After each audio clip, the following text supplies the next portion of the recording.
গতকাল চন্দননগর হাসপাতাল চত্বরে এক যুবককে পিটিয়ে খুনের অভিযোগ। মৃত যুবকের নাম সুপ্রিয় সাঁতরা।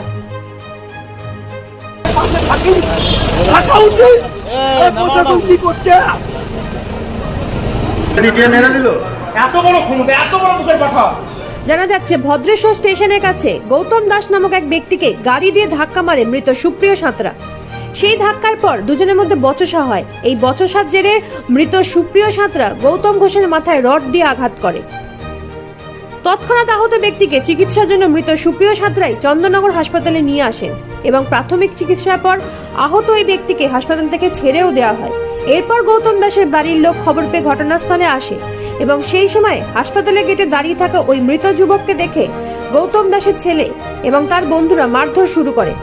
অত্যধিক মারধরের পর সেই যুবক মাটিতে লুটিয়ে পড়েন এবং হাসপাতালে ডাক্তাররা তাকে মৃত বলে ঘোষণা করেন।